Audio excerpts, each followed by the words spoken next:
Hello guys, आपको SS Gyandev class में स्वागत है। पिछले लेक्चर में मैंने voltage fitting and fitting of क्रिया के बारे में हमने आपको क्रिया विधि के साथ समझाया था। तो आज हम डेली केमिस्ट्री के सेट आपको विद सॉल्यूशन के साथ पढ़ाएंगे और एंड उसके बारे में भी आपको बताएंगे कि क्या क्या प्रोसेस हो रही है, क्या क्या नहीं हो रही। तो आइए स्क्रीन पर। तो पहले हम क्या कर रहे हैं, विकल्प को सॉल्व कर रहे हैं।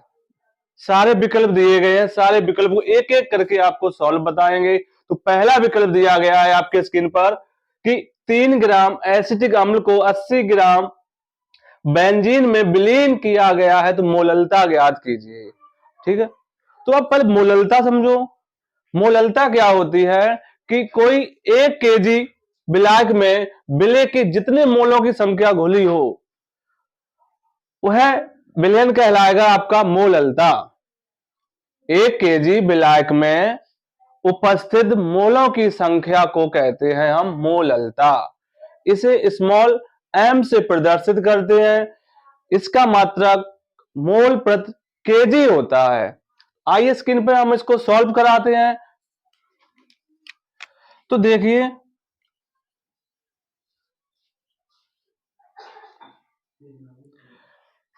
अब छोटा ग्राम दिया जाए और बड़ा ग्राम दोनों दिए गए। मोललता की एक खासियत है कि दोनों आपको ग्राम में दिए जाएंगे। तो स्मॉल ग्राम वाला होगा, मतलब छोटा ग्राम छोटा डब्ल्यू का मान, बड़ा ग्राम बड़ा डब्ल्यू का मान। तो देखो इसमें 3 ग्राम दिया गया। कौन दिया? एसिटिक अम्ल दिया गया है। तो डब्ल्यू बराबर 3 ग्राम। क्या? एसिटिक अम्ल। जो चीज विलय होगी उसका व्यवहार भी नोट करेंगे। तो CH3 COOH, इसका व्यवहार कितना होता है आप लोग जानते हो। C का 12 प्लस 3 प्लस 12 प्लस 16, ऑक्सीजन का भी 16 ही प्लस 1। तो M बराबर क्या होगा जाके 60 ग्राम प्रति मोल।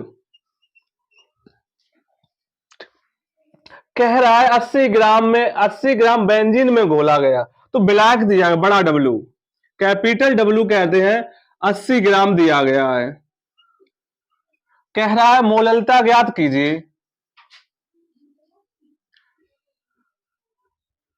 M dash. तो मोललता बराबर होता है सूत्र हमारा M डैश बराबर small W upon M into capital W into 1000। अब इसमें क्या करें, वैल्यू रख दो। डब्ल्यू का मान कितना दिया गया 3 ग्राम, स्मॉल m का मान 60 गुणे बड़ा डब्ल्यू 80 गुणे 1000। एक जीरो इस जीरो से ये जीरो, दो पंचे 10, दो चौकू 8। तो M डैश बराबर कितना ऊपर पांतिया 15, 6 गुणे 4 तिप्चे 15, 3 दूनी 6।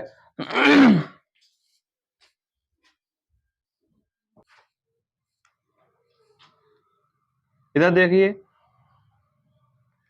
तो M डैश बराबर 5/2 4 जा 8, भाग जा नहीं रहा है 50, 8 6 48। कितना बचा यहां पर 2, कितना हुआ 20, 8 दूनी 16, कितना हुआ 4, फिर 40 हुए, 8 5 40।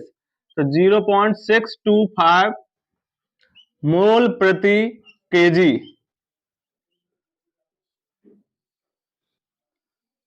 देखिए इसमें कौन सा विकल्प सही होगा आपको।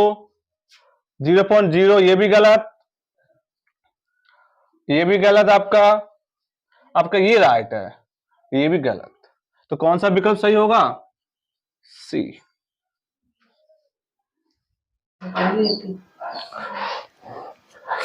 अभी मैंने आपको क्वेश्चन नंबर पहले का खा कराया था।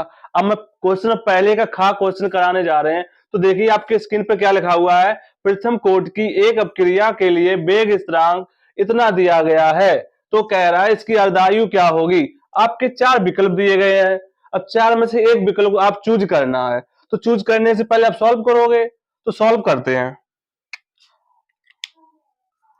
तो क्या दिया गया, अपक्रिया के वेग स्थिरांक, तो वेग स्थिरांक होता है आपका के, तो के कितना दिया गया 2.0 इंटू 10⁻³ प्रति सेकेंड। अब पूछ रहा इसकी अर्धायु क्या होगी, टी हाफ। तो क्या कर प्रथम कोटि के सूत्र से कह रहा है, प्रथम कोटि के अर्धायु के सूत्र से।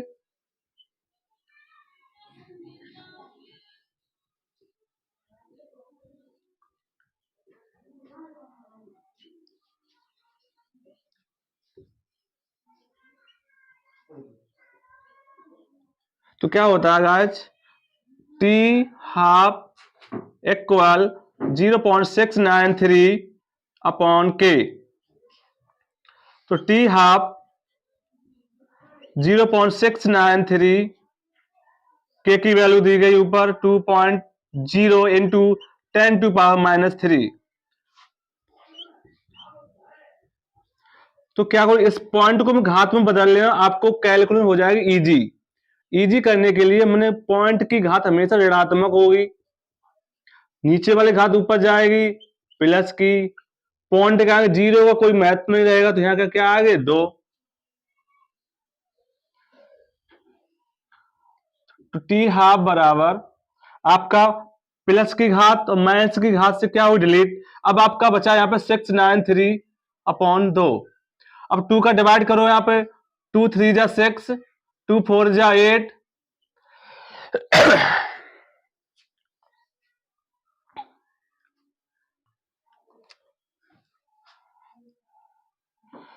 टू 3 जा 6 और 2 4 जा 8, 2 6 जा 12, 2 5 जा 10।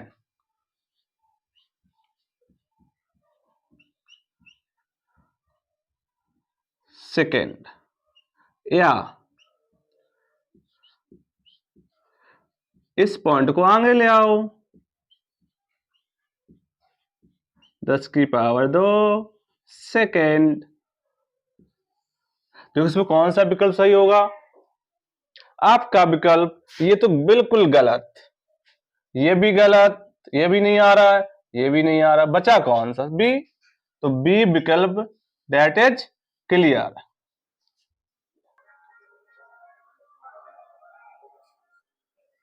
ठीक है, अब नेक्स्ट क्वेश्चन आपका प्रश्न नंबर 1 का गा देखिए, गा में लिखा हुआ है डीएनए में क्षारक उपस्थित नहीं है। तो डीएनए में कौन कौन क्षार आते हैं वो देखिए जरा, ATGC,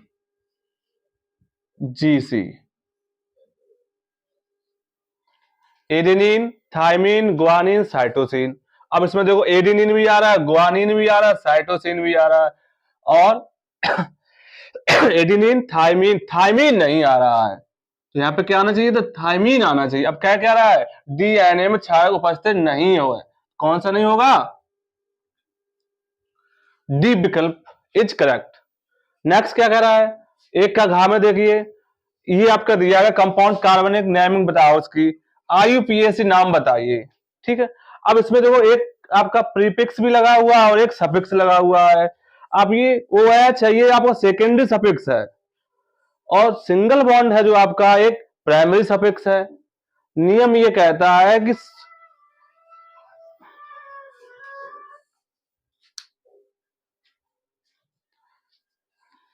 देखिए इसमें फंक्शनल ग्रुप की तरफ से काउंटिंग करेंगे और लॉन्गेस्ट चेन बनने चाहिए, अर्थात लंबी श्रृंखला कार्बन की प्राप्त हो, और सेकेंडरी सफिक्स हमारा जिस तरह पास में पड़ेगा गिनती सदैव उसी तरफ से गिनते हैं।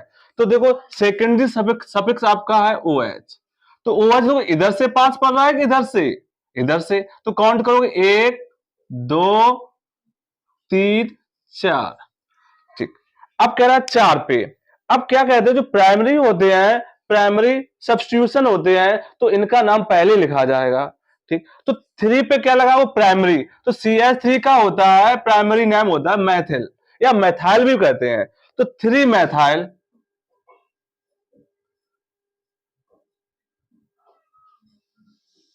3 मैथाइल। अब देखो आपके प्राइमरी जो सब्स्टिट्यूशन है आपके कोई रह गए कि नहीं? नहीं, ओनली मेरा एक प्राइमरी सब्स्टिट्यूट लगा हुआ था और सब्स्टिट्यूट नहीं लगे। उसके बाद लॉन्गेस्ट चेन, अधिक से अधिक कार्बन देख लो, 1 2 3 4, 4 पे क्या है? But plus primary suffix, primary suffix क्या है? एल्केन, एल्केन का सफिक्स क्या होता है? एन, प्लस सेकेंडरी सफिक्स क्या आपका? ऑल, ओ एच आपका एक एल्कोहल है, इसका आईयूपीएच नाम ऑल होता है, ऑल। अब इसे करेंगे क्लियर तो क्या होगा? 3 मैथिल या मैथाइल ब्यूटेनॉल। अब देखो ऑल कौन से कार्बन पे लगा हुआ है? 2 पे। तो देखिए इसमें विकल्प कौन सा सही होगा? 2 हाइड्रोक्सी वाला नहीं दे रहा है, गलत। 2 मैथिल गलत, मैथाइल हाइड्रोक्सी गलत। अब आपका राइट कौन होगा? देखो 3 Maithil, 3 Maithil butane, butanol, 2 butanol. आपका विकल्प बिल्कुल सी राइट। नेक्स्ट क्या कह रहा है? इंडिया हिंसबर्ग अपकर्मक है। हिंसबर्ग एक साइंटिस्ट थे, उन्होंने अपकर्मक बनाया था C6H5SO2Cl। ये हिंसबर्ग अपकर्मक करता क्या है? ये प्राथमिक एमीन, द्वितीयक एमीन और तृतीयक एमीन की पहचान कराता है। यदि प्राथमिक एमीन होगा जल में विलय होगा, द्वितीयक एमीन होगा जल में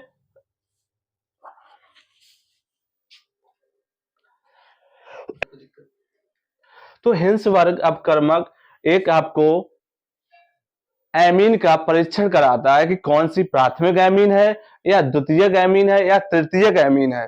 तो हिंसबर्ग अपकर्मक से क्रिया करते हैं, उसके बाद क्या होता है? अगर ये कास्टिक सोडा या KOH में विलय हो रहा है तो प्राइमरी, विलय नहीं हो रहा है सेकेंडरी, अब क्रिया नहीं कर रहा है तो टर्सरी होगा। तो इसमें क्या कह रहा है? हिंसबर्ग अपकर्मक क्या है?